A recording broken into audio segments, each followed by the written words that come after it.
All right. So welcome back to QuickBooks, and this time we're doing chapter 2, which is the sales process. So everything that we learned in chapter 4 is more or less going to be very, very similar to chapter 2. Okay? So entering a bill, putting in a new vendor, all of that is just going to be the same thing, except instead of doing a vendor, we're doing a customer. Instead of entering a bill, we're going to be issuing invoices. Okay. Now, in this case, you do need to have, like I mentioned before, every chapter is going to have its own specific file. Okay, so in this case, I need to open Sales 21. Okay, which, like I've mentioned before, just because of the time crunch, I already have it opened before we start class, okay? And that's here on out. Because the last week, I pretty much spent basically the first couple classes just trying to open up the exercises. So if you do need help to open up the exercises, I can help with you after class. But yes, so in this case, this is the Sales 21. How do I know? It says it up here, right here. Okay. So let's see what the first thing I have to introduce. So very, very, very, very easy is thinking about how your company actually tracks sales. So in QuickBooks, there are two types of sales, okay? For those who, if you're an actual physical shop and you do transactions in store and a customer pays at time of service, we call that a sales receipt, okay? Also known as a cash vendor, okay? Even if they pay with whatever method that they pay, whether it's cash, check, EFT, or a credit card, because the notion that they paid at time of service, right? It's already been paid for. We still treat them as a cash customer, okay? Whereas if we take a look at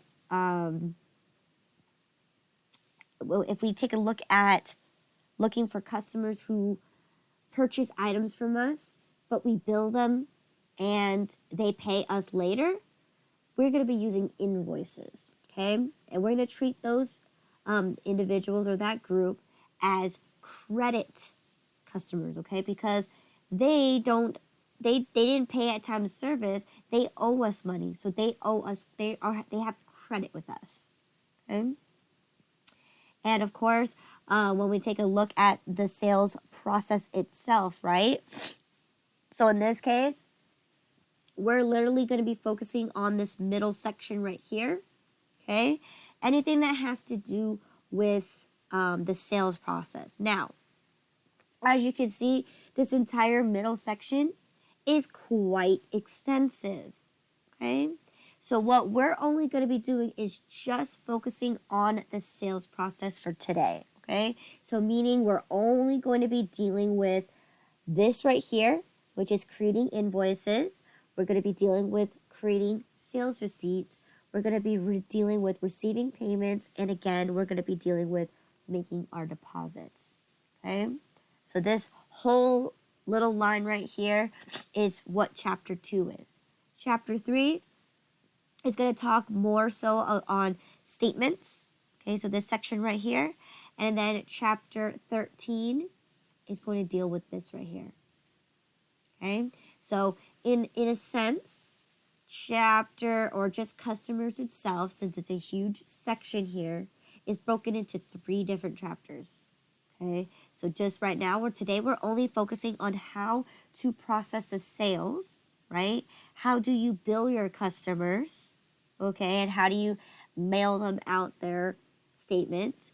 And then we're going to go ahead and dive right in using estimates, because not every single customer or not every company uses estimates, okay?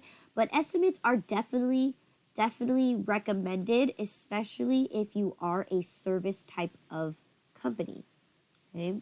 Especially if you have especially when you have to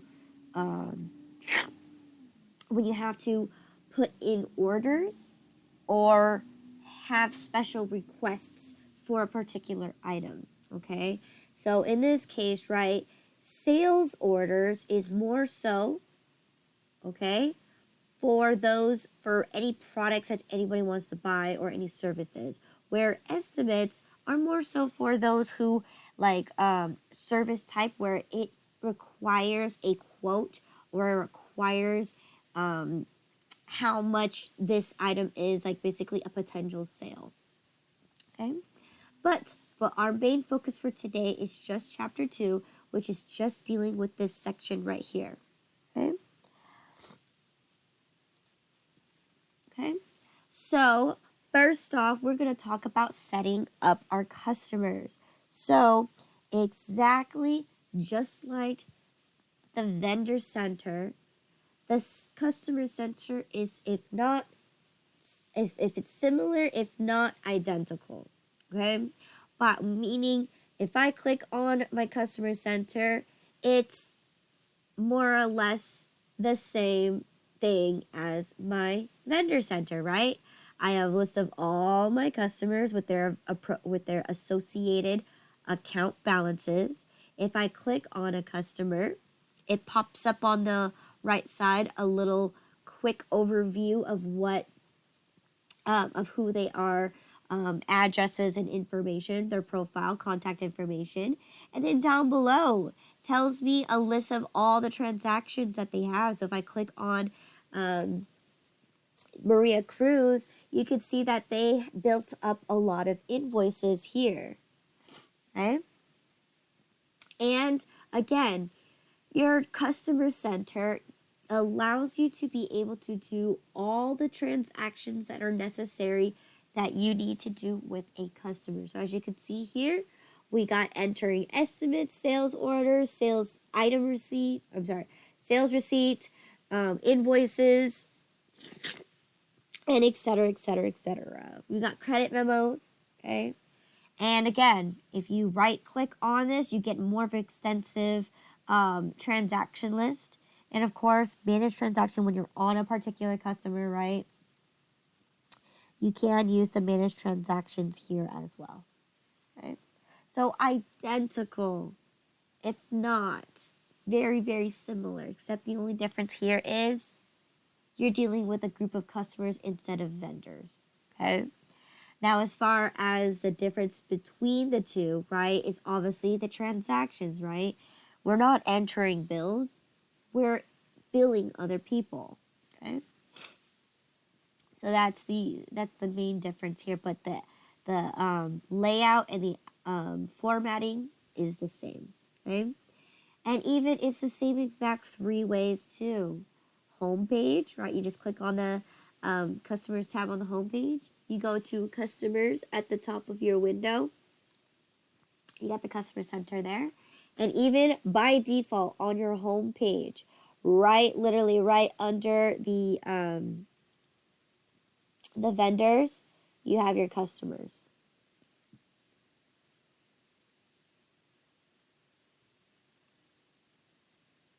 I can't even find my vendors. So here, there you go, customers. Okay. So again, those are the same 3 exact ways we get to the customer center. It's the same exact 3 ways that we get into the vendor center. So if that is true, that means the way that I entered in a new customer is also identical too. You either go any way that you get to the customer center, you go ahead and click here, new customer. You can also add multiple customers at the same time. Once again, using Excel. But this class isn't to teach you how to do advanced level of QuickBooks. You guys barely know how to do the very beginning. So in this case, right, I'm going to teach you how to enter in a customer one at a time. All right. And the same thing it does here too. We're going to see a quick example of how to do a quick add as well. Okay. But for the most of this, it is going to be very similar formatting. So then it kind of builds you to kind of be familiarized or making everything feel simple, okay? By repeating, and repeating, or doing similar tasks, but making sure that you know what you're actually doing. So every form in QuickBooks is identical to each other. All you gotta do is just fill it out. Same thing here. Adding people is the similar steps. Adding accounts, adding items, adding sales prices, sales tax codes. They all have a similar format. So in this case, right, I'm going to go ahead and click new customer, and I'm going to go ahead and click new customer. Or I could right click anywhere on my customer center and I'd be able to create a new customer. Okay. So here we are. Now in this case, it's also formatted in a way where this is the information that we need to deal with a customer. Okay. So it's same exact, like I mentioned before, formatting, right? But this time we have to recognize that this is a customer. So other than that, if you have a particular name that you put in this person, again, the way that it's formatted in your customer list, you want to make sure that it reflects the same. You don't want, but then again, if to save some extra time, you don't necessarily have to write anything above here. You could just go dive right in and just fill the answers. Now in this case, company name, this is a customer. Most likely customers, they don't have their own company, okay, because they're purchasing things from you. However, let me tell you this, because your book does mention this as well. If a vendor happens to also be a customer, okay, so a vendor who provides you services, right, also says, hey, let's do a fair trade-off, and I provide services, or you provide me some services. Yes, that could be true. That's exactly why there's a company name, because you need to make sure that you have a difference, because when you enter in names in QuickBooks, because it's a computer system, right? Every time you enter in somebody in there, it will not make a difference or an associations between the difference between a vendor and a customer. So you do need to make sure that when you have two profiles, you make them slightly different. So for example, if it's a vendor who is a customer, right, you would put the name in the system exactly the same. Addresses are going to be the same. Everything could be the same except for the name. The name needs to have a slight difference, okay?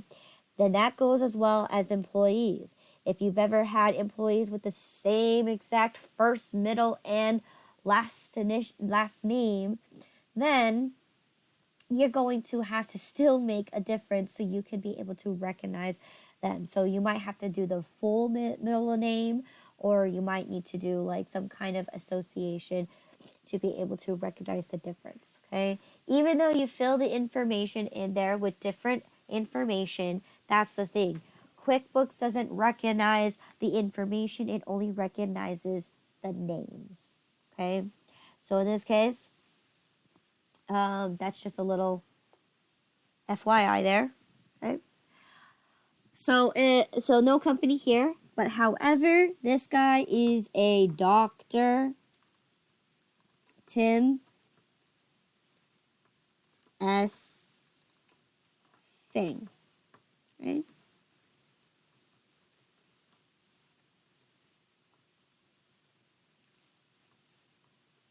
Right? Dr. Tim S. Feng. And watch this. If I move away, it automatically puts it up in here like that. Now, of course, I'm going to save this, and if it doesn't look right, then I have to go back and change it. So again, usually, again, QuickBooks kind of helps you fill out the information. See, it filled up the top and it filled down the bottom as well. Okay. Now, of course, we're always recommended to never use this opening balance, right? Because once again, you fill out that, let's say, for example, Tim owes me, I don't know, $2,000, right? But that $2,000, right, could be split amongst 3 different bills, right? 3 different services. It could be something that he's trying to pay off. It could be an estimate or a whole entire project, right? So the idea here is that even though Tim owes me money, there's no association to what he ordered from you, and there's no way to connect him even if he paid a bill to us. Because there's no invoice in there for us to recognize that he owes us money. So the best rule of thumb here is to enter in invoices backtracking the date that he owes us, and then it will create an account balance for them. Okay? Job title, once again, because most cases your customer most likely is not a business owner, but for some reason in the book it says that you need to write he's an owner. Does it matter if he owns something? He's a customer, right? So in this case, we don't even put his company name. We don't need to associate him as a vendor because he's just a customer. So in this case, again, that's what they say in the book. Okay, right? So here the main phone number, okay, is going to be 555-82. Oh, whoop. Never mind. Hold on. I gotta go back. 408-555 8298. Okay, that's his main phone number. Okay, his main email is drf at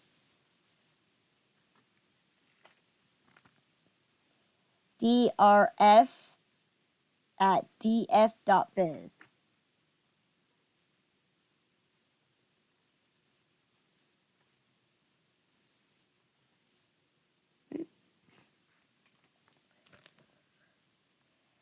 All right. Then his address, okay, because we don't need the other information here. His address is going to be here, 100 North 1st Street. Oh, sorry, 300 North 1st Street.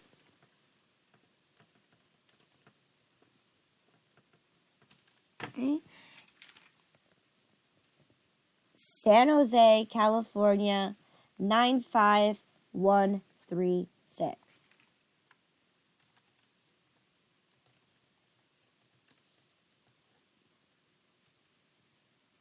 Okay. Now here is what's cool about a having a customer, right? Now a customer can have multiple addresses, right? So as you can see here, where it says address number 1, okay? This is where it will allow you to put addresses, as many addresses as you'd like here, okay? And of course, you need to title them one at a time, because oftentimes, right, when you have a customer can choose to send gifts, right? So each customer is going to be linked to can be linked to as many addresses as they like, because they can pay for gifts. They could send gifts. They could, so for example, right, maybe Tim made a family photo for the holidays, right? And he wants to send it to his mom. I don't know. That could be potential where it doesn't have to be the same billing address. However, the billing address is obviously going to be charging this individual. So in this case, right, they do say that you can copy the information, and instead of this one, this is just going to be his ship to. It's going to be his office or home. I don't remember.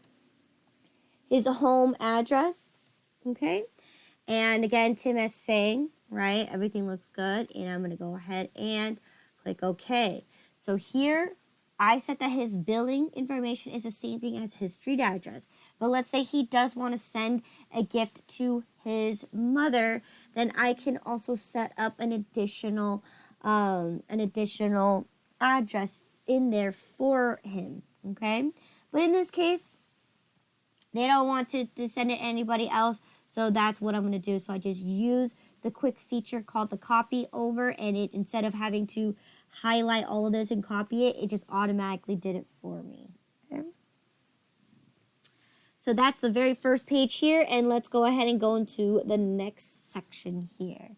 So this is where, okay, the payment information or the account information is actually going to come from us, right? Because they are a customer. So we need to set up some kind of account number to link this individual so then they can, so they can, so we can make an association that this person owes us X amount of money, right? We could keep track record, right? So in this case, we're going to make sure that the account number is 3546. Okay, so that's Tim's account number, 3546. Okay, and let's see. Okay, so the account number is 3546. The net or the terms, okay, so payment terms is going to be net 30, because in this case we don't give any discounts to our customers. Okay, and in this case, right, the you can give a credit limit. It's optional, right? If for most cases, like this is usually predetermined when they run their Social Security, right? You might need to set this up too, like maybe running their Social Security. If it's above this or above that, then you give them you allow them to have X amount of credit, so on and so forth. Okay. But in this situation here, we don't give him any credit line. Actually, wait, credit limit. Account number 3546 credit limit is going to be $58,000. Well, that doesn't look right. But I think it's only 5,800. Limit is 8,000.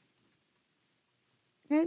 Let's just treat my customer saying, okay, well, since my services are pretty expensive, he ran his credit and saying, well, fine, I'll limit you to $8,000. And in this case, right, we did not talk about customer types, but it's very, very similar to vendor types, where if you have like an association where you want to separate your groups of customers based on certain criterias, again, you can find that in the list, and you can either choose a customer type, vendor type, whatever it is that makes sense to you.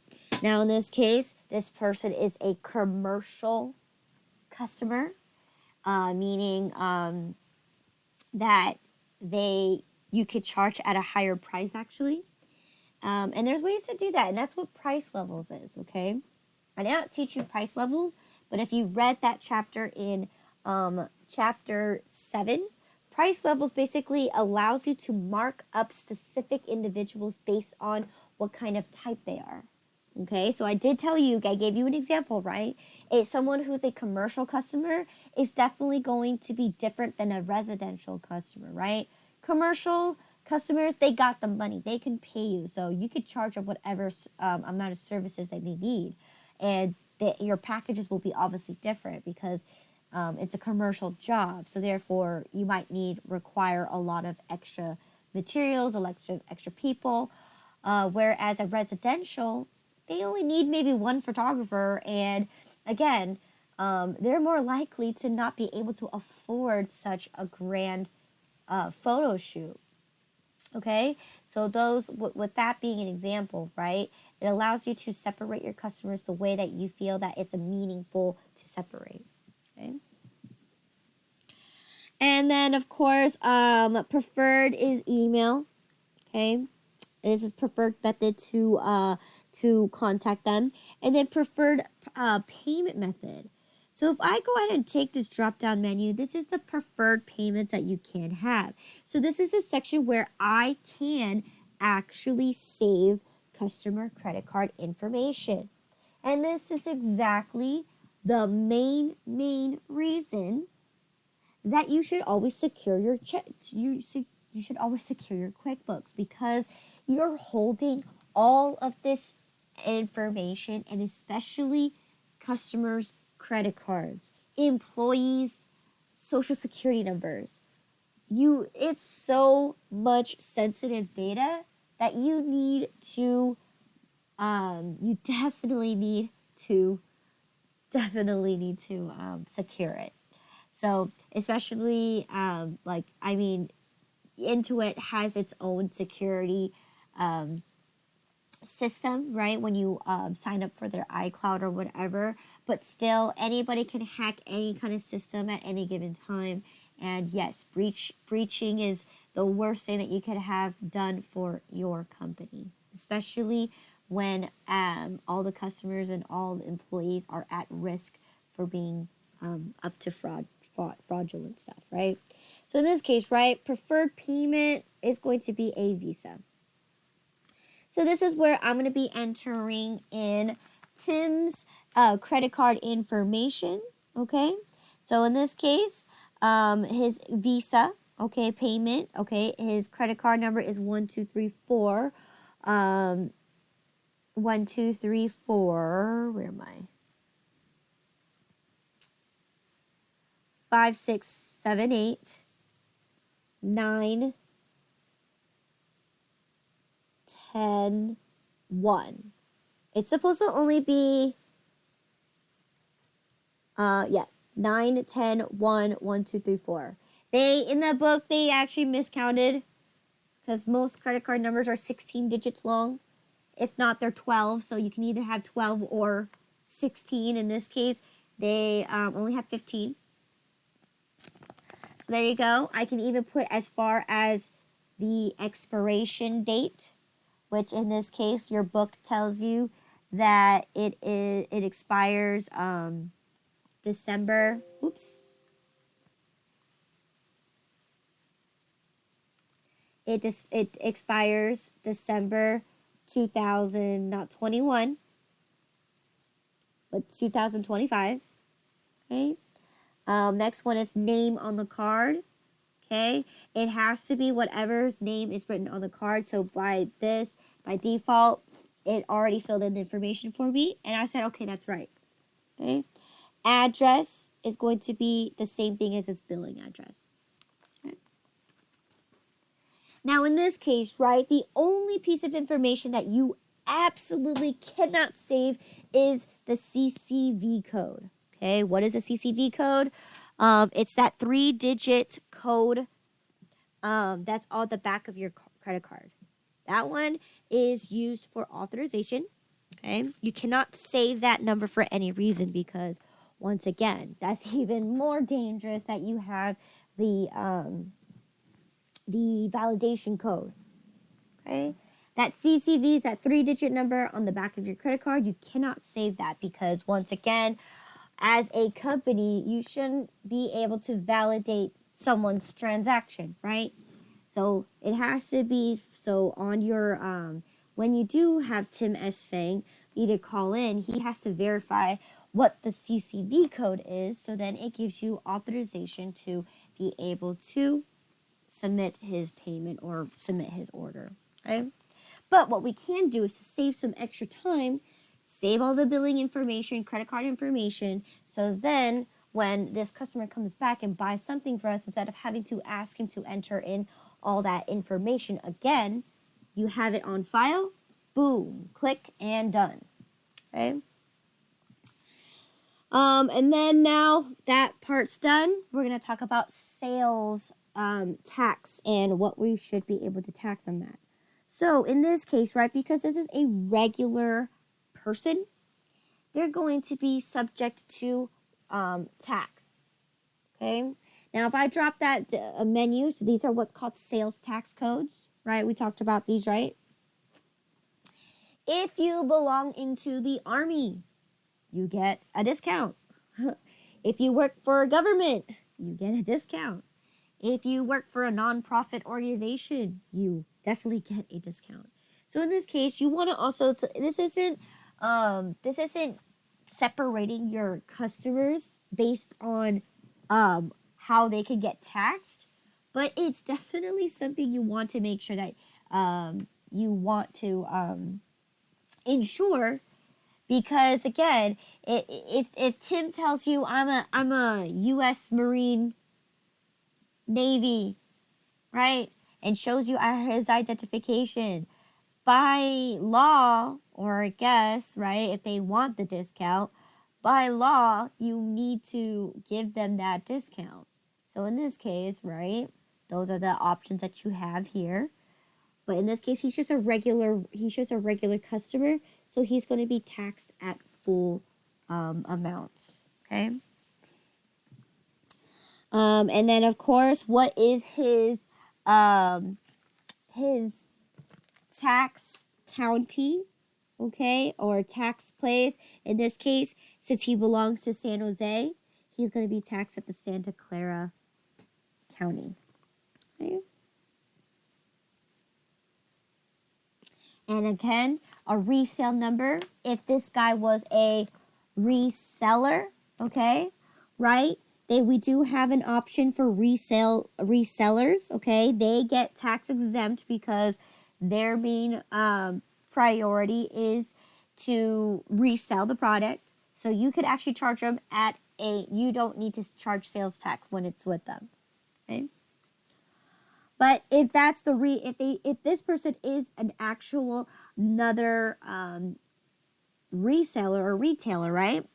And they're purchasing items from you so they could resell it in their store, then you would have a resale number.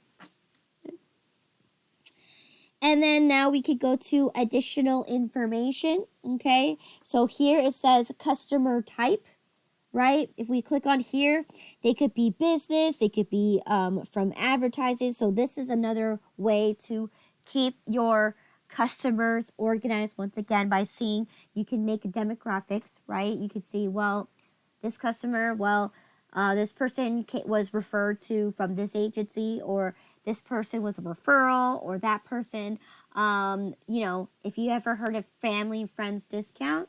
So if you bring your family in, then you and that family member gets a discount. That's exactly what this is used for, right? Making links and ways to organize your customers, right? But in this case, he's just a regular business customer, right? An event sales representative, if there is one. So in this case, we do have it. It's going to be Mike Mizuki. Okay. So again, it's not necessary unless you do have specific people, or you do want to keep track of each individual employee that you have, saying what kind of sales you did today and who did you have sales with, who are you responsible for, then that section is open there for you to enter in. But if you don't, then you don't need to. And again, we have custom fields, right? In this case, right, Tim S. Fang, right, in his custom field under county, he belongs to Santa Clara County. Right? Santa Clara. Okay. And again, jobs, okay? So when a specific particular person is, like, let's say Tim only wants Mike to be his photographer, right? That means every time he wants to buy some kind of service from us, Mike is going to be the one that's going to take care of it. He's going to be the one that's conducting it, etc., etc.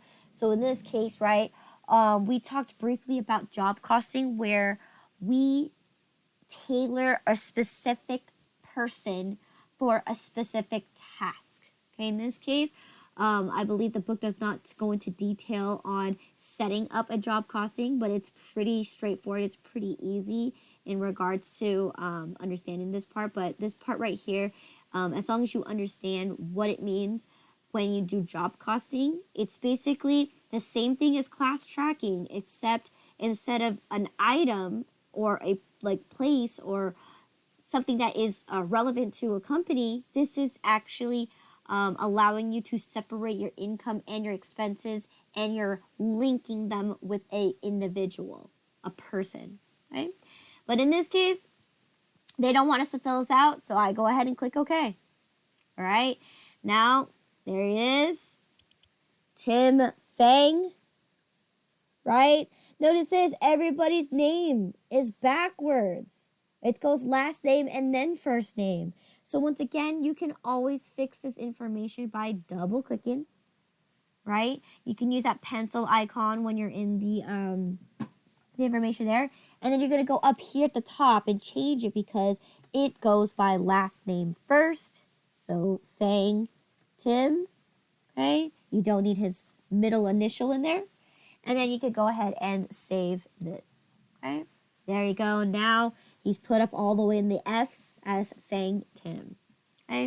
And again, all this information is there, okay? So it's exactly the same as your vendors, okay? And we are done here. Okay, any questions in regards to entering in a customer? No. Okay.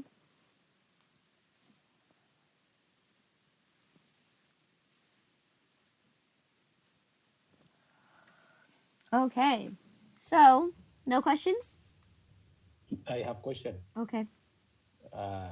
You said on the back of the credit card, CCV. What does it mean? It is abbreviation.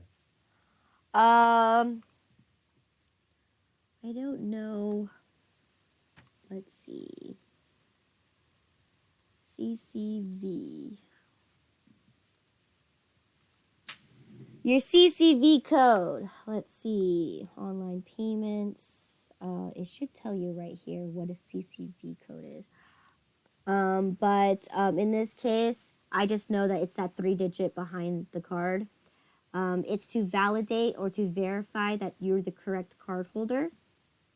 Okay. I don't know what the initials stand for, but I know it's a means to authorize to be the person. When you say those 3-digit codes, it's to authorize that the transaction, that you give permission to charge this transaction. Does that make sense? I don't know what it's called, but you can look it up on Google what a CCV code is. Usually when you have the example, when we do Maria Cruz and we enter in their information, there's a little bar there where you can check out what a CCV code is. Okay. Thank you. Okay. All right, so let's go ahead and dive right into our very, very first section here. So now that we entered in Tim S. Fang as our customer, let's go ahead and dive right into actually doing the sales process. Okay, so let's see. Okay, so recording sales. So as I mentioned before, right, there are 2 ways that you can enter in a sale, right? And the first one that I'm going to talk about is entering a sales receipt. Okay, again, a sales receipt. Okay, the difference between a sales receipt and an invoice is based on when the customer pays. So in this case, right, a sales receipt is going to be used if you're an in-store person and you sell your products and they actually pay at time of service. Okay, so when they give you cash that day or they give you, they pay you right then and there, That's how you're going to make the association whether to use a sales receipt versus an invoice.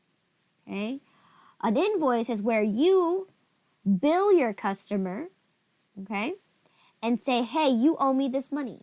Where a sales receipt is you're collecting money at time that you provide the service or whether this service is complete. Okay? So let's go ahead and take a look here, right? So in this case, our main focus is to be on this right here, okay? Entering a sales receipt. Now, you could do that on the home page, okay? There's 6 different ways that you could enter in a sales receipt. So number 1 is right here on the home page, okay? You could go to customers at the top of the window and be able to enter in or create a sales receipt, okay? Right? No, customer said, there you go, sales receipt. Okay? You can also, any way that you can get into the customer center, right? You have new transactions at the top, okay? And be able to enter in a sales receipt. You can right click on any individual and be able to create a sales receipt. Okay, enter sales receipt. Or you could go down here and manage transactions and be able to enter a sales receipt this way. Okay? And of course, if you have a bill tracker, you also have yourself a income tracker. So what is an income tracker? Now, this one's more primarily for invoices, just because that way you're actually able to see how many people owe you money and stuff like that. But you are also able to create a sales receipt during this way as well. By going down to manage transaction and you have the sales receipt option. Okay? But the only thing here is because a sales receipt doesn't increase your accounts receivable, right? When you allow your customers to owe you money, we call that accounts receivable. In this case, a sales receipt doesn't affect accounts receivable whatsoever. However, the income tracker, right, you're still able to do because it belongs to the sales process. So in this case, you can create a sales receipt this way as well. So that's, again, 6 different ways that you can enter in a sales receipt. All right? That means if you're able to do all of those ways, right, that means the next time we do an invoice, it's all the same exact methods to be able to enter in a sales receipt. Question? Yes, I missed one. Okay, homepage, Okay. customer, new transaction, and then you said click on, and I didn't catch that. And then the bill tracker. Okay. Um, what was the 6th one? I only got 5. So when you're on the customer center, you have 3 transactions you're able to do. So at the top, right? At the bottom, manage transactions, and right click on any customer. Okay, so I think the one that you're missing is the manage transactions in the customer center, Okay. right? And make sure that you are making yourself a difference between a bill tracker and an income tracker. Okay. I Okay. got that. Okay. Thanks. All right. So again, now that we exhausted all the ways to create a sales receipt, it's going to be identical for an invoice. So anywhere that you could do a sales receipt, you're also able to do an invoice. Okay. So I'll go ahead and click on sales receipt here. Now here is where it's going to ask you to fill in the information. Now let's take a look at this. It looks identical to entering a bill, right? Except it's a little formatted differently. That's because in this case, right, this is the template that we have it as, okay? So again, here, we selected it, and now we're going to quick add Jerry Perez, all right? So customers pay at time of service, so here you go. So here, I'm going to type in Jerry Perez, okay? Now in this case, what you notice, okay, so I put Larry, Jerry, I don't see his name pop up. That means he doesn't exist in the books. So if I click tab to move on to another place, right, it's going to prompt me saying, well, we don't recognize this person in your books. Would you like to quick add them? And if you do know that Jerry Perez does exist, then you just probably made a typo. Okay? But in this case, yes, Jerry Perez doesn't exist. So what I'm going to do is I'm going to do the quick add feature. And because you're in a sales receipt, it automatically knows that it has to be a customer. Okay? Now in this case, Jerry Perez, right? He belongs to, let's see, Jerry Perez class, he belongs to San Jose. So there you go, San Jose. Okay. Now this is where the templates are. So if you remember from chapter 7, where we can create our specific sales receipts or personalized, customized statements and things like that, that's exactly where you could toggle it right here. Okay. And in this case, they tell you to leave it alone. Okay. And so now we have to figure out, now in this case, the sales receipt allows me to pick out all of these options that the customer can choose to pay, right? Because there are different ways that a customer can pay. If they paid you in cash, then record it. If they paid you by credit card, then record it. Okay, debit or credit card. Okay. If they charge on a credit card, you need to record it. Okay. So it gives you quite a many options, and you can even choose more options if there isn't one that you see. But these are the normal standard 4 that you would normally see. Okay. And the same thing here, we got to put a date. So in this case, date is going to be, I think it's January. Let me see, is it into the future? Let's see. Okay, quick add. Okay. Date is going to be January 27th, 2021. Okay, so guess we'll just go. I went back too far. Okay, January 21, 2021. I think that was the wrong date. January 27, 2021. Okay, 27. Okay. And then what kind of invoice or sales receipt number are you going to make a reference to? Now, the easiest way is to just use the year and then go ahead and make a series of numbers. You can even go as far as making initials, saying SR for sales receipt.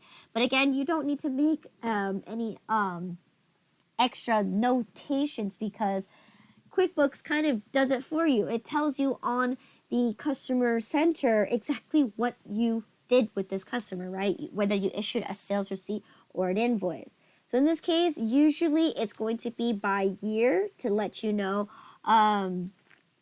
what year this happened. And usually it's going to be some kind of association number. So in this case, they used invoice, or in this case, sales receipt number 2021-1. Okay, saying this is my first sale in the year of 2021. Okay. And then, of course, they paid by check. So if you click on the check right here, this is where I think it's so funny, is that when you associate the check, the way that you enter in the check number is like way on the side over here. So this one could easily be missed at oftentimes, right? Because it's way over here. So make sure that you do associate, so then you could keep better track of your customer's information, right? So then you know that when you're following through this check, you can also, when you bill your customer statements, right, you could say that, yes, we received your check, it was this number, et cetera, et cetera. So in this case, they used check to enter this in, and they used check number 3459. Okay. And again, sales number is 2021-1. And let's go ahead and take a look at using this section down below. Okay. So this is where you actually are going to be creating basically the list of the items that the customer purchased from you. So in this case, right, items is what we're going to learn in chapter 8, where we take a look at what items do. Well, in this case, I'll give you a brief little overview. Items could be anything that has to deal with the sales process. So we'll talk about the different item types in chapter 8. So next week, okay? But what does items do? They basically also keep a method of keeping track of what kind of products or services that you sell. So in this case, right, since I already have pre-made ones in here, they tell me, well, Mr. Jerry Perez decides to buy an outdoor photo shoot. Where is my O? There you go. Outdoor photo sessions. Okay? And of course, because I filled the information in already, it tells me that this is what the description is. This is what we're going to charge it because it's a service. Services are normally not taxable, right? But it is tipped based, right? Because it's a service. Okay? Quantity. He ordered 3 of them at $95 per session. So when he orders 3 of them, this is what QuickBooks does for you. It goes boom. It automatically calculates the amount for you. You don't need to do any math in this section. All you got to do is just enter in the information and it fills everything for you. All right? Making it that much more easier to fill and be able to be able to fill and to just make this easier to issue to your customer, or basically it's like a cash register, right? Or if you ever seen those POS systems where it has all the information on there, all you got to do is just select it. That's exactly what you're doing here, and it calculates all the totals for you, and you just basically submit it. Okay, so that's the same thing here. So he bought 3 outdoor photo sessions and 2 premium photo packages. So right here, we're going to type in premium, so P-R-E. Okay, there you go, premium photo packages, right? And I told you that QuickBooks also allows you to make that kind of association where you type a couple letters in there and it will auto fill for you. Okay, and then he bought 2 of them at not $85 each to bring you a total of $170, right? And because a photo package is an actual product that you sell, you are subject to have to pay tax to that, or Mr. Tim has to pay tax. So we are subject to charge it. Okay? So once all that information is there, right? Photo package, tax is going to be Santa Clara, so we want to make sure this is Santa Clara. Okay. So again, the tax right here, we'll talk about sales tax codes in chapter 3, okay, when we deal about how we manage our sales tax, okay, and we'll talk about that and what those items do, okay. Of course, your message to your customer could be anything that you want, but in this case, we already have a pre-made message. You can always create your message. You could be like happy, make sure you smile, or have a great day, right? You can write whatever message that you want, and you can save it by creating it right here. Now, in this case, I already have a pre-made one, which is going to be thank you for your business, okay? So this is where you can have your company motto or your company quote. So then, you know, it gives the customer an idea, okay, this is their selling point, or this is their tagline, okay? So once again, I'm going to hit tab because that's exactly what I want. I want thank you for your business. And the memo. This is the most important thing, especially when you fill out memos. Now, you're not required to fill memos out, but it's definitely a best way to keep yourself organized. So what does this memo actually do? Well, in this case, it also gives you a pretty quick overview without having to open up the actual sales receipt to tell what you did here. All right. And this goes for as well as when you create your customer statements, every memo that you fill out, every code or anything like that, usually a lot of companies, they use some kind of digital code. So then they know exactly what they did here, right? I sold this, right? Then that's a way that you could keep your memo there. But in this case, right, I'm actually going to make it pretty straightforward, saying 3-hour photo session and 2 premium packages. Okay. Right, something as simple as that. It doesn't have to be exact in the book because a memo is whatever you want to type in there. But in this case, this is exactly what I have here. It's exactly, you can make the memo as long as you like. But again, that defeats the purpose of quick glances. But there you go. My memo is there. And here, it's going to be taxed because we do have taxes. And it's going to be taxed at the Santa Clara County, which is 8.25%. Okay. And here's his grand total, okay? And because he paid with the check, that means we are going to save and close, okay? And then again, it gives you this little window where it says, hey, you made some changes to this person. Yes, okay? Beep of approval. Boom. Now, the question is, we just entered a sales receipt, right? We just collected money. Now, where did that money actually go?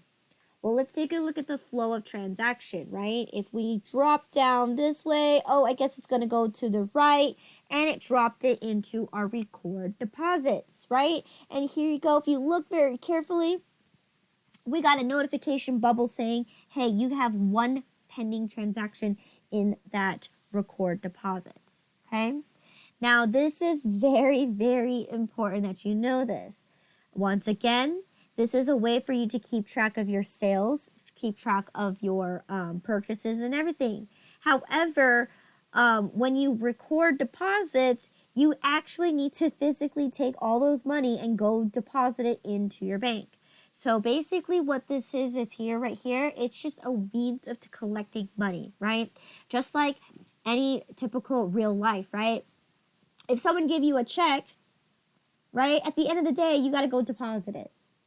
Right? Same situation here, right? You hold on to it until the day that you go deposit it is when you actually going to use, we're going to talk about recording the deposits in this chapter, okay?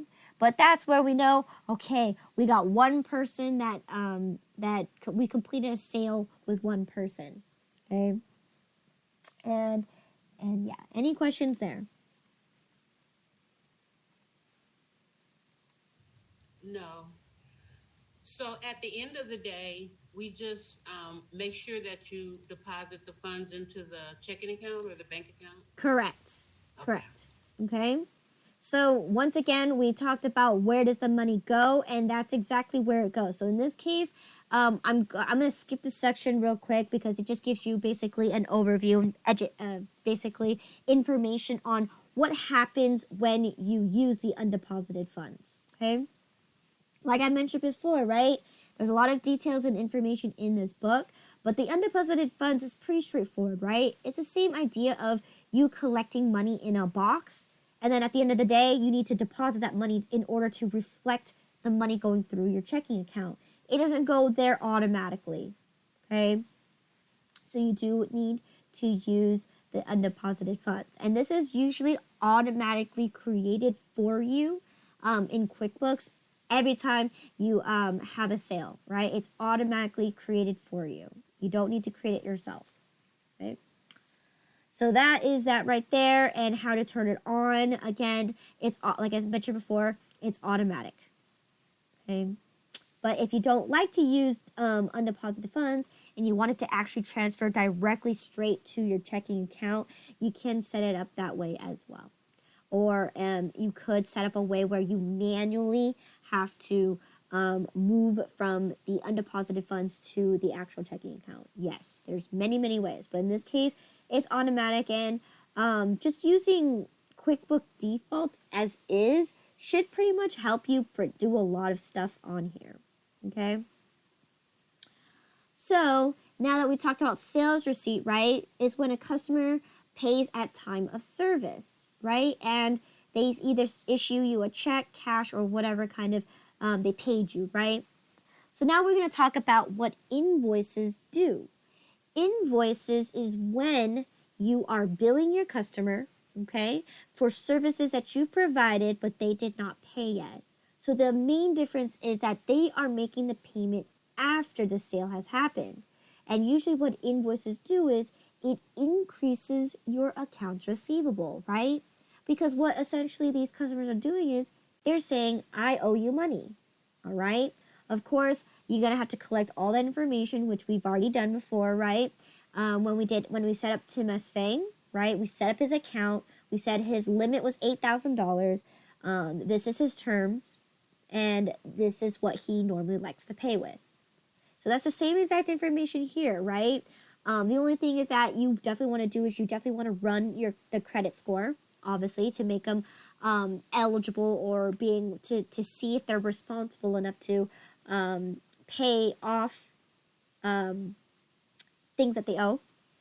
Okay, so once again, we're gonna go ahead and show you an example of a invoice. So let's dive right in here. So let's take a look at what an invoice actually looks like.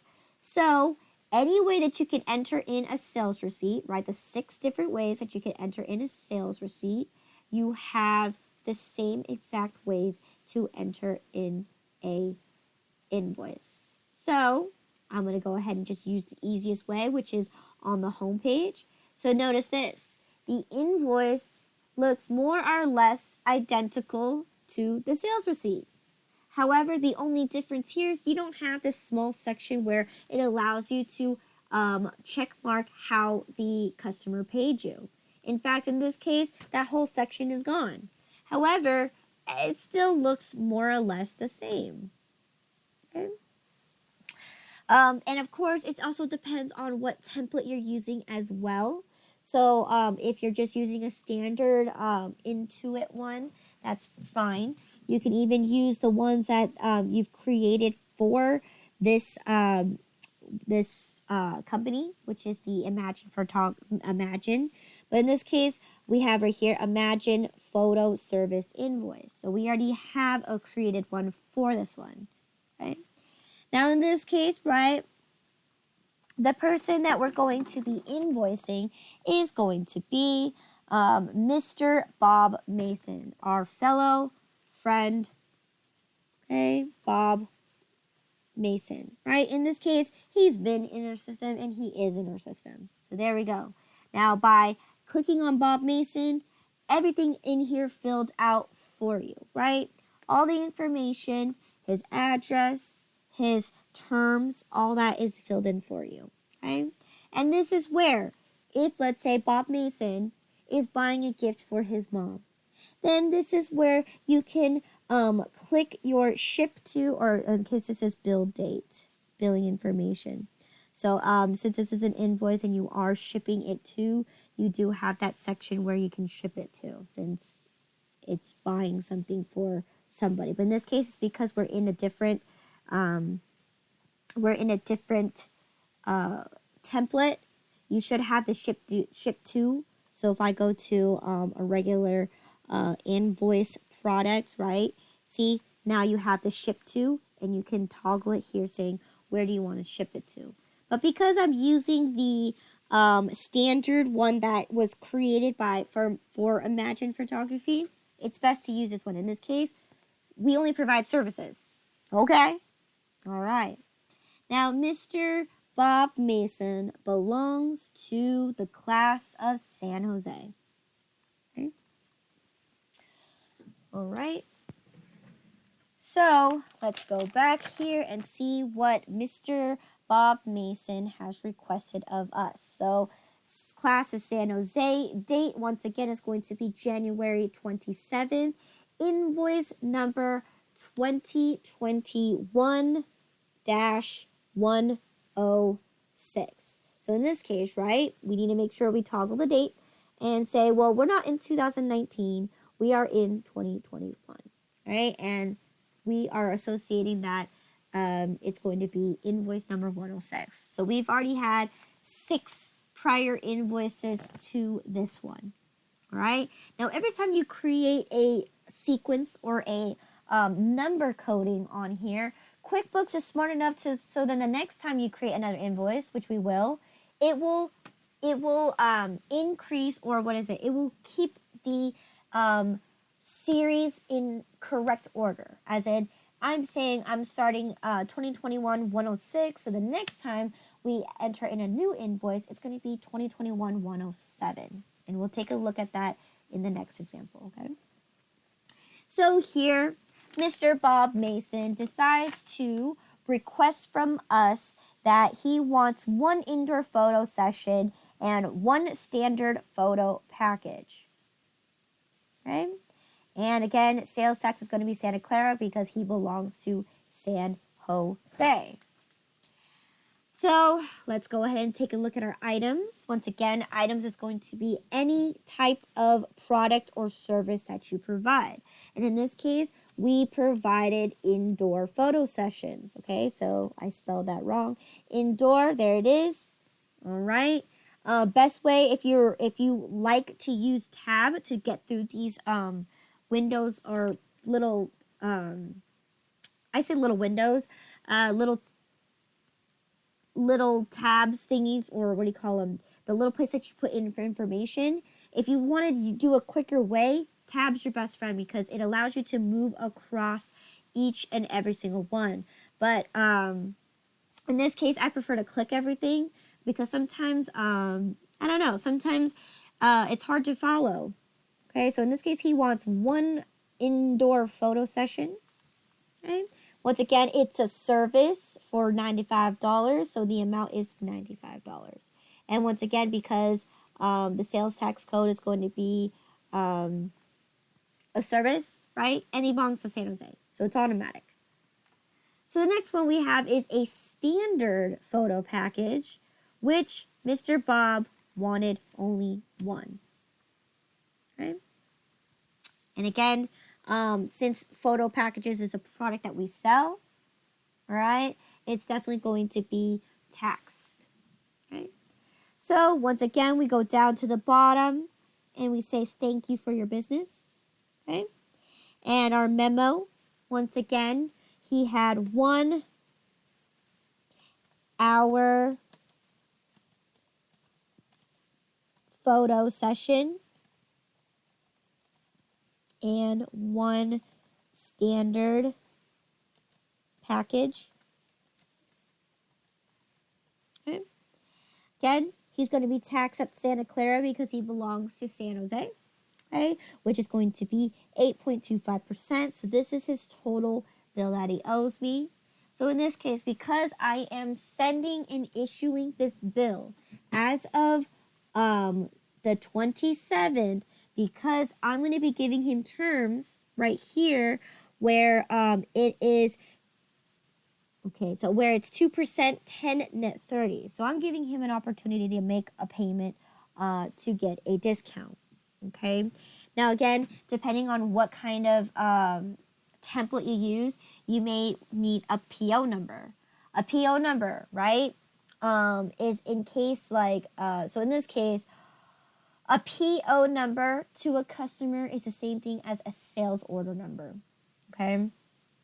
Right? Because we have to look at it in context of who's actually purchasing. So in this case, a purchase order number on an invoice is the same thing as a sales order number if a customer decides to call in advance and order something from you in advance, so you're billing them for that. In this case, we don't have a PO number.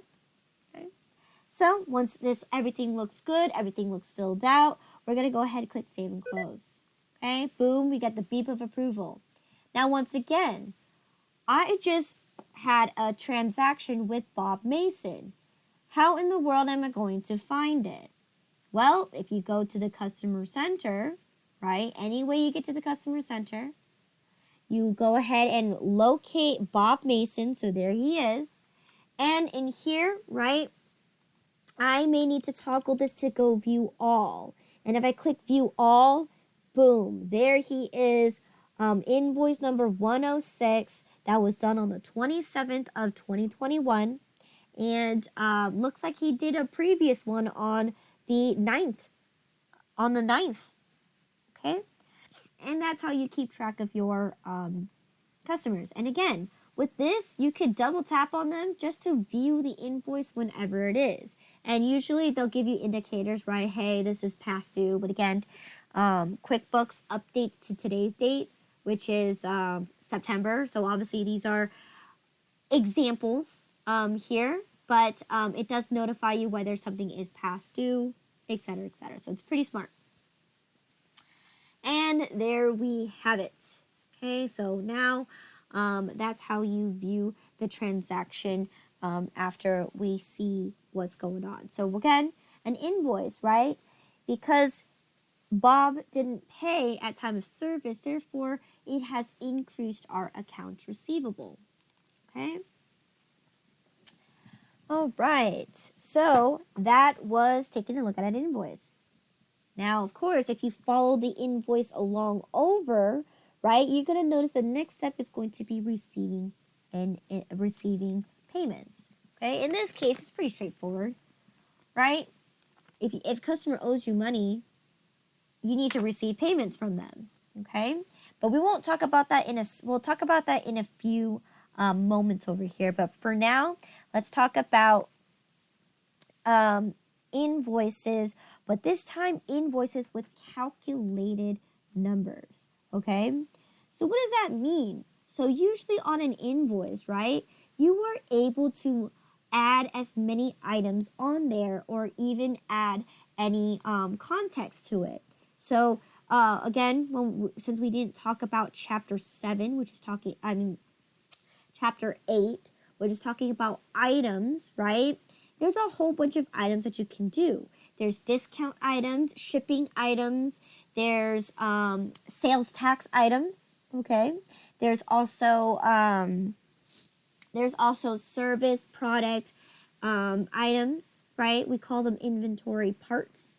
There's a lot of items there, and there's even group items where you can bundle packages together to sell to your customers, okay? And yeah, so in this case, right, we're going to take a look at using a calculating item, okay? So I'm going to go ahead and create another invoice, right?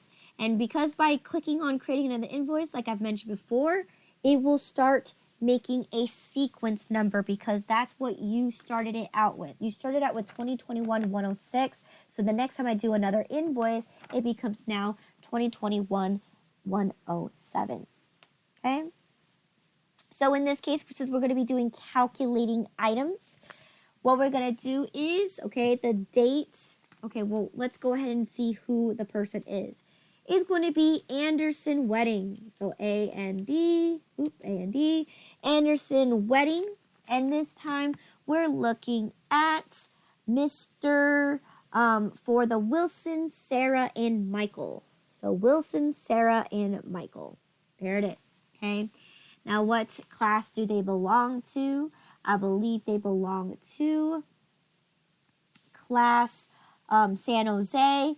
Date is going to be the 27th again. So San Jose. Okay. And again, all of this stuff is filled in for you automatically. And again, we're using the Imagine invoice. Okay. So in this case, we only gave Anderson Wedding net 30, no special discounts. So let's go ahead and see how many items or what did they purchase from us. Okay, so they purchased a total of, let me see, they purchased a total of 3 cameras, SR32, and 1 super zoom in lens. Okay, So let's go ahead and put that in there. So they got cameras, SR32, okay? And they bought 3 of them, okay?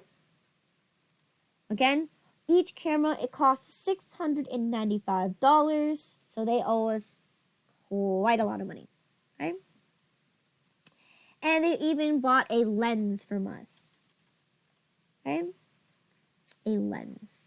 And they only bought one, which is a super zoom in lens camera, which costs $324. So therefore, they owe me in grand total, because they're both taxable products, they owe me in grand total $2,612. Okay? Now, let's go ahead and show you an example how to use a discount item. Okay? Now, in this case, right, if I just type in discount, this is something you have to set up ahead of time.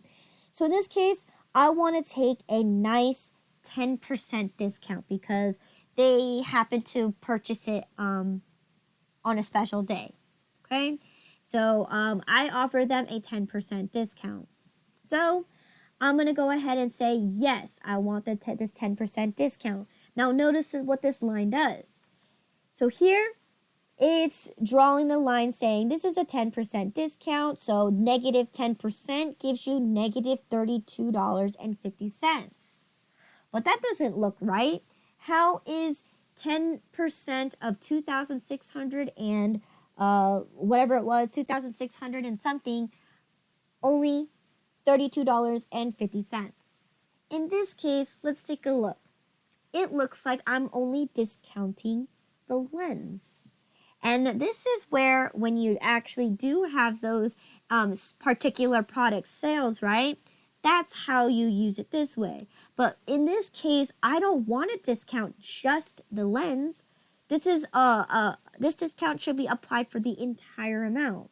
So what's going to happen is this is what you actually have to do first. So instead of having a discount line item, right?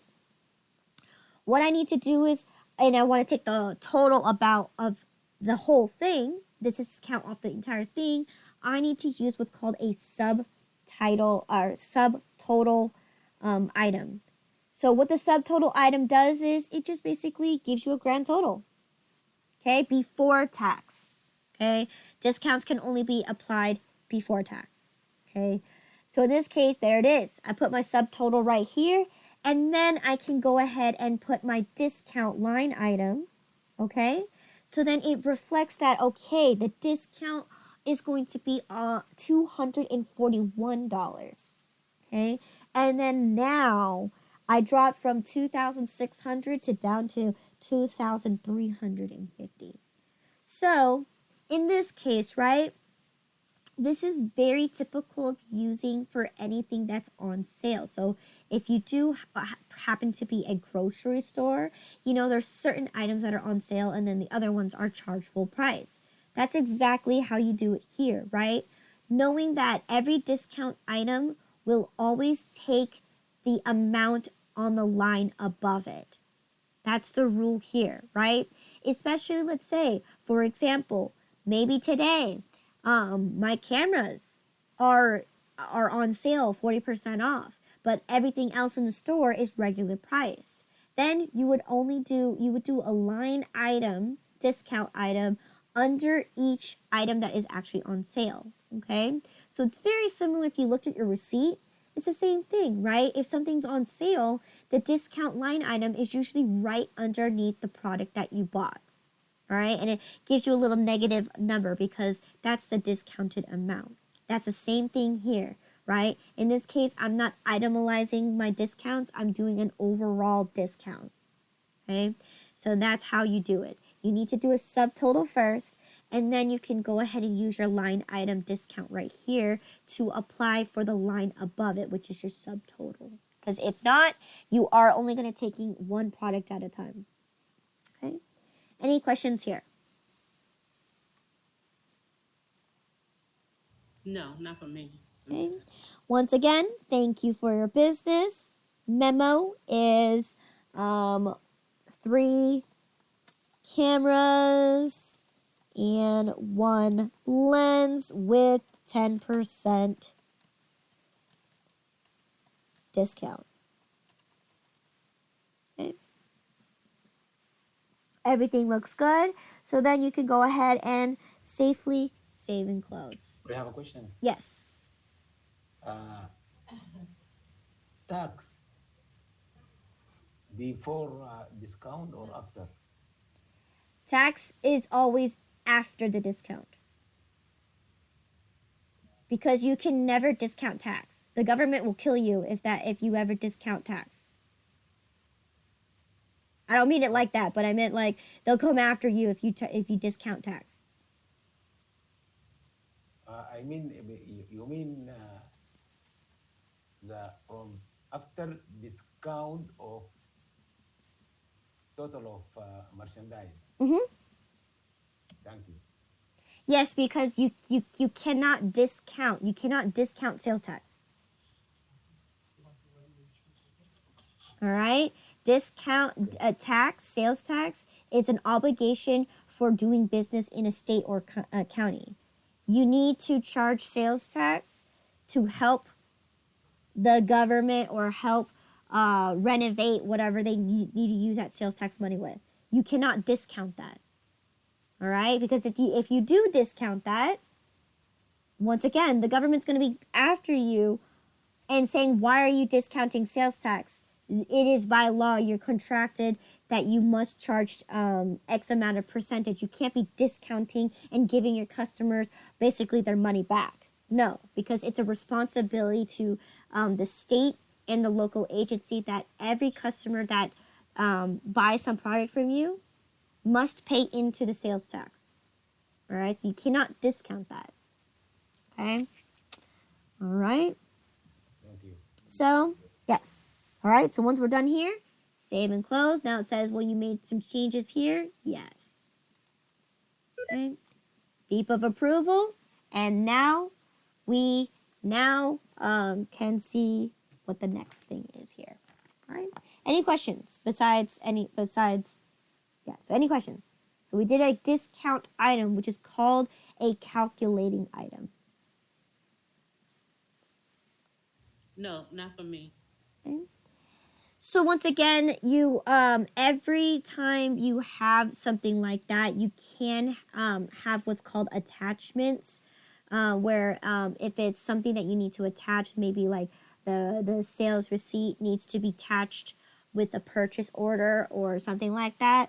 Again, it's pretty straightforward.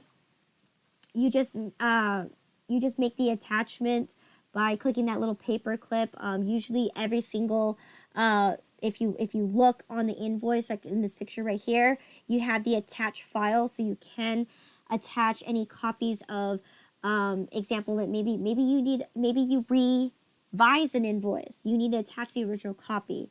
You could do that by clicking that attach file paper clip at the top of the window.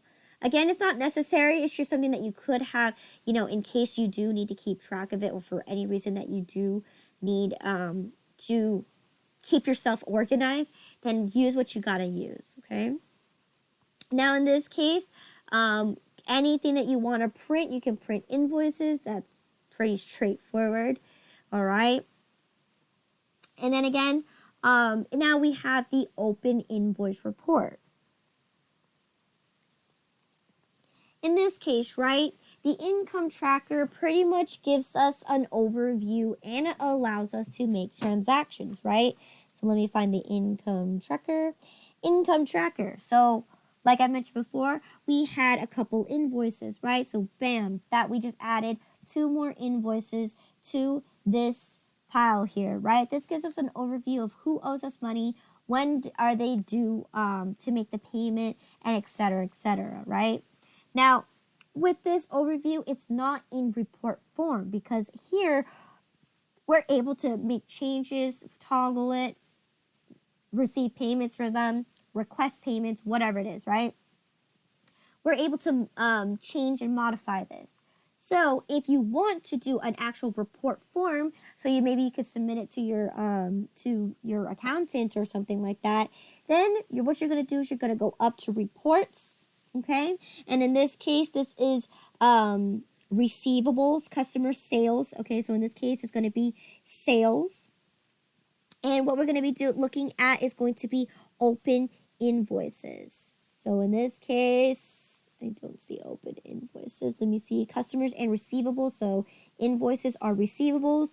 So we are looking, and I still don't see it. Unbillable costs, open invoices. There it is. Okay. So here gives you the same exact information except it's in report form. And again, we'll talk about reports later on. But yes, you can run reports where it says, well, who owes me what? How much do they owe me? When is their payment due date? And et cetera, et cetera. And it gives you their account balances as well. Okay. So that's the open invoice. And once again, depending on what position you are, is going to make these reports relevant to you. Okay. Let me see if we're good on time. Okay. So we did that. We did that. So we did the open invoices. Now, let's see. Yes. Let's go ahead and take 15 minutes to go ahead and view what happens when we actually receive payments. Okay. So once again, as you can see here, our track line of every time we do an invoice, the next step that we have to do is to receive payments. And again, when we receive payments, it will drop it into our undeposited funds. So in this case, how do I receive a payment? Straightforward, right? You just go to the receive payments on your homepage. Any way that you were able to record the invoice in the first place is going to also be the same exact ways you can also receive a payment. Okay, so there's only one more extra one that you can obviously do as well. So I'm going to go ahead and give you that extra option because again, right, you're able to receive payments. If I right click on anybody, you can receive payments. Receive payments. There you go. Receive payments, right? You can go to manage transactions and receive payments. Okay? Receive payments. But here's the last one. So this is the 7th way, right? When you're in an invoice, right? At the very top of the window, you have receive payments option. Okay? In this case, I'm not going to do that because I'm trying to receive payments from specific people.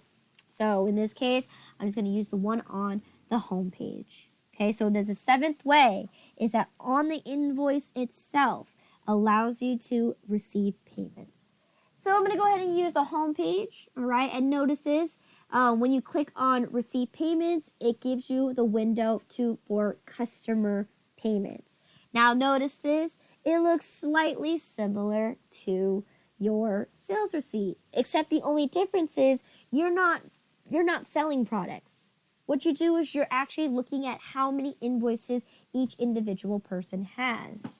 Okay, so I believe in this example, for a customer payment, right? We received a customer payment from Mr. Bob Mason. Okay, so once again, we're gonna type in the customer. Okay, and we type in Bob. Okay, so he's in our system. There he is, Bob Mason. I'm going to go ahead and click his name, right? And then when I click his name, it pulled out all the information that all the bills or all the invoices I sent him, that he owes me a total of 3 invoices. Okay? And here it gives you the discount due date as well. So very generous QuickBooks is, right? It gives us a total amount that is discounted, or it gives us the discount due date. All right. Now again, for this example here,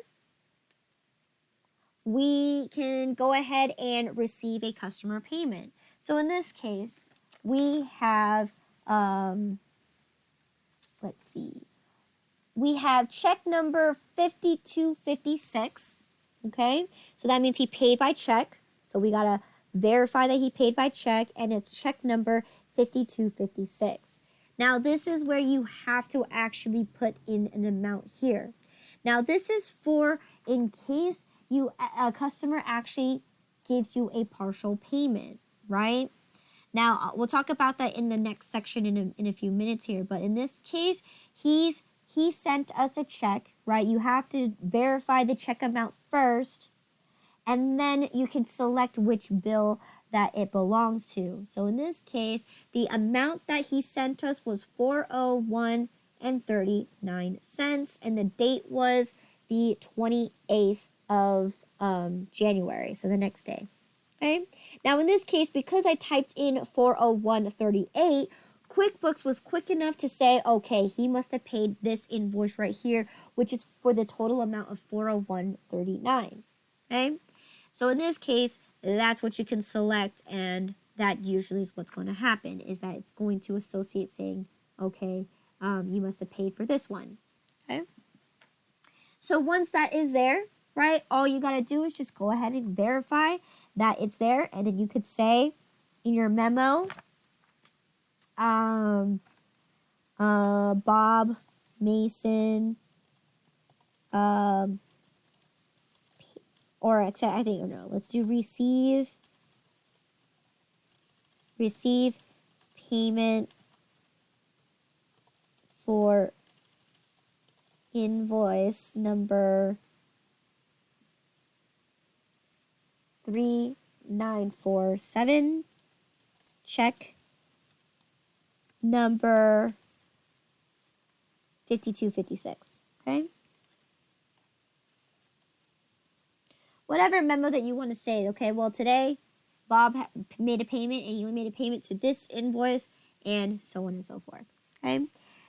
Again, this will show up on their statement, okay, when we issue statements, but in this case, right, it's not necessary. You don't have to fill it out, but the more information that you provide, the better your customer doesn't have any extra questions, okay? So here we go, and I'm going to go ahead and click save and new. Okay. So that's recording the customer payments, and once again, it will automatically drop it into my undeposited funds. Okay. There are multiple ways that you could actually enter in a lot of stuff here. So in this case, I just gave you an example of just receiving Bob Mason's paycheck. I'm sorry. We received Bob Mason's check for paying for something that we invoiced him for. Now, what happens when it comes with partial payments? So I'm going to give you an example. This is not in the book. But this is the Anderson wedding. I just want to show you what happens when we have customers that send us some money. So in this case, Anderson wedding, okay, Kumar and Sati, okay. And this time, so when we pull the information, we have invoice number 4003, and they say that they owe us $249. What if we received a check for $125, right? If I were to do this, watch this, right? This little window says right here where it gives you an option saying, well, looks like Mr. Sati did not pay for the entire amount. So in this case, this is a underpayment. Now, what do you do when there's an underpayment? In this case, you have two options. You can either leave the transaction underpaid, or you can write this amount off. In this case, right, usually what happens is you would definitely leave it alone. You would definitely contact the customer and to make sure you rule out everything that it is. Like, why did you send me only half a payment? Oh, I'm sorry. Right now I can't afford to pay all of it, so I decided to pay as much as I can, and you should be receiving another check a week later. All right?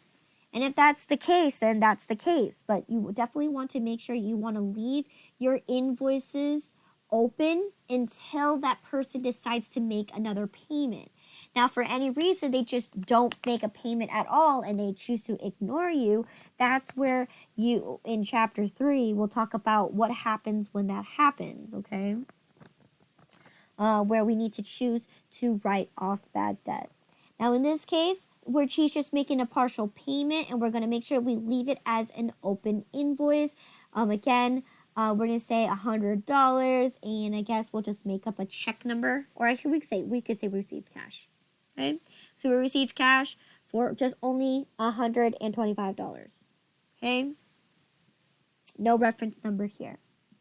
Okay, and it's going to this invoice. So that means the next time, okay, I go ahead and receive a payment, right? Right, so I go ahead and click this, and I do click the same thing, Anderson Wedding for Kumar. Now it shows me the same exact bill for the 4,003, but this time it says that that he owes me 240.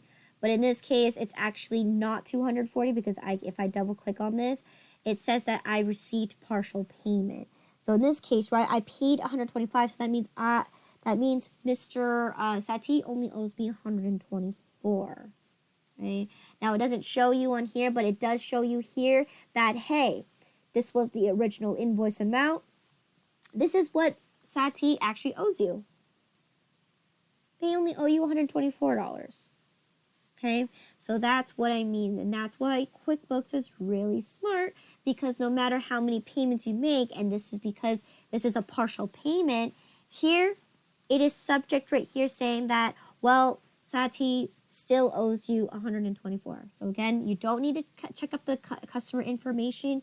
You just pull up the sales form, and it pulls up the information for you without even asking for it. So in this case, make a payment to 4,003. They only owe me $124 left. Okay, I'm not going to record the customer payment because, again, you don't need to. No. Okay. All right. Let's see if we're good on time. Okay. All right. I'm going to spend the next 5 minutes. So again, if you want to, that usually can happen if there is a underpayment or some sorts. Okay. Now, the last section here that I want to talk to you about is going to be receiving payments using a Visa credit card. Okay, so this is what I wanted to show you because it is slightly different, especially when it comes to if you didn't save their credit card information in the first place. So in this case, right, this one's for Maria Cruz. Okay, Maria Cruz. Okay, I pull up Maria Cruz and look at all these amounts here. Now, once again, if I actually start clicking, it's not going to allow me to do that. Okay, yes. But in this case, right, it automatically filled this up. Now, in this case, let's go ahead and enter in a credit card or debit card transaction. So when I click on this, right, it gives me this little window here for me to enter in the card holder's information. So in this case, Miss Maria Cruz ended up using I believe he used a MasterCard if I'm not mistaken. Let's see what the book says. Credit card, okay. Payment, enter in card number Visa. Okay, I guess it is Visa. Okay. And the card number is going to be 1234, 1234, 1234, 1234. Expiration date, okay, is going to be October 2021. Okay, and again, the total amount's going to be for the whole thing. Now again, can I save the card security code? This is what the CCV is. The card security code is the CCV. So I think that's what it's okay, so something, I don't know what it stands for, but this is where it asks you, well, can I save it? And I just explained to you, no, you cannot save it because You're not the card holder. That's used for authorization purposes. So it gives you a little information if you want to know whether you can save it. So again, if this is an online transaction, you'll usually have that window for them to enter the CCV code in. But if not, then if it's over the phone, you still have to request that CCV code. And then again, that's just code for saying I authorize to use this card for the payment. Right? And I'm gonna go ahead and click done. Now in this case, we did it for a total of $19.50. Now again, when I click $19.50, that's all of these bills were already collected because that's the total amount that they owe me for $19.50. Okay? And they're going to pay it all in one shot with a credit card. So we say, okay, well, thank you for your business. And then now we can go ahead and save and close here. Okay? All right. Now we got a beep of approval. So now let's take a look. We just entered in of credit card transaction, 2 checks, or 1 cash and another check. Now let's take a look. If I look at my deposits, I've increased it by 4 items here. Okay. All right. So that is how you record customer payments. It's pretty straightforward, pretty easy, and so on and so forth. Okay. Any questions here?